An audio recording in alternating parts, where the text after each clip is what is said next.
Alright guys, today we're doing kind of a news video and a rant video at the same time. And so, if you don't know, GTA 5 is releasing for like the 9th time. And so, kind of want to just go over that real quick. So they had the initial launch back in, 2012 with on the Xbox 360 and the PlayStation 3. Then they launched with the new consoles on the PlayStation 4 and Xbox One. Then again, although the PlayStation 3 and Xbox 360 version to Xbox One and PlayStation 4, you had to rebuy the game, right? So that's one repurchase if you've had it since the beginning. Then I believe the upgrade from Xbox One and PS4 to PS4 Pro and Xbox One X was free, which is what's currently out now. And then the new update that's coming out is Xbox Series X and PlayStation 5 on the next gen consoles, and you're having to pay for it again. Now, the game's like 10 years old almost at this point, and they're making you pay for it if you've had it since the beginning a third time. And it's not a discounted price, it's not a cheap price, and the way this pricing works out, these are leaked pricings, but let's just go over it. So I'm not going to bore you reading through all of this, but essentially the two big things are that PlayStation not only gets it first, but gets it at a discounted price, so that's one.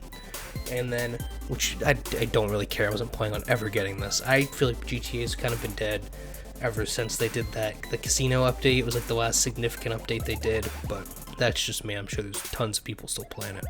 But anyways, the Australian prices got leaked, and of course you have to do conversion rates. And so it comes out to something like $40 for the single player and $20 for the online.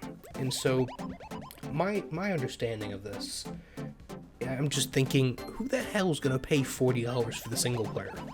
Right? The single player, it's a single player. Like, it's not like it's constantly changing and evolving and they're updating it. You've played it a million times. I just don't, like, it's been out for almost 10 years. Nobody cares about the single player. They've played it if they want to play it by now. And honestly, the graphical, it's just 4K 60. Like, it's not like they completely redid the engine and the game looks significantly better. The game is playable now. If you go drive through downtown in GTA, you're dropping below 30. If you're like flying through the town, you're getting like 15 FPS. I mean, it's rough. So this update's needed, but it should be free. But so there's that, and then there's $20 for online. Now, the $20 for online is somewhat reasonable if you're gonna charge for a remaster of something.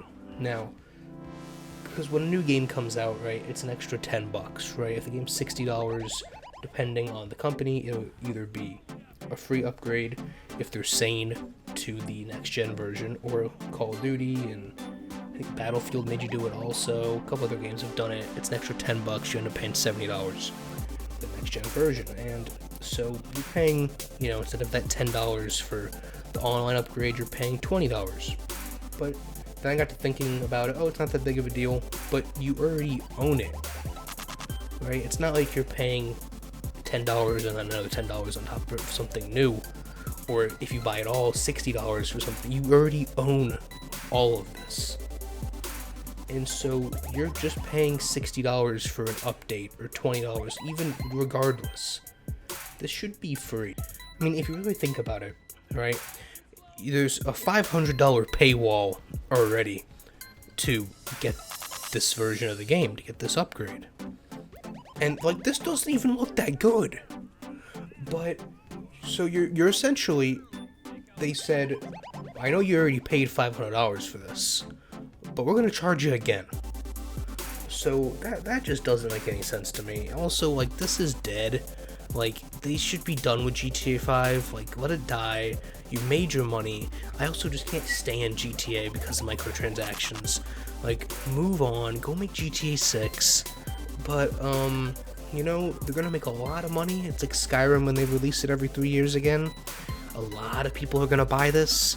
And, I'm sure it'll be great if you play GTA a lot. Like, if you play GTA Online as like your main game and you play that every day, and you want to spend $20 on this, sure, it's not, like, it's worth it. but it should be free. That's all I'm trying to say. That's the point I'm trying to make. Alright? I mean, there's all of these free content updates that they're constantly pushing out, right?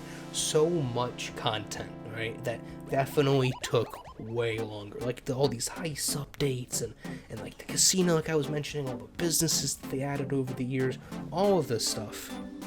And then a graphics update that you already paid $500 for, they're charging you money for.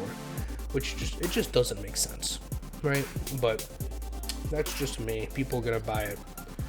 But you guys let me know what you think of this. If you're planning on buying the next gen version of it, if you still play GTA, if you don't, if you think this is expensive or you think this is a good deal. Because again, I think most people are just going to be focused on that $20. I don't think a lot of people are going to buy the bundle that includes the campaign, but what do I know? So, hope you guys enjoyed this one, just a little rant, and I'll see you on the next one.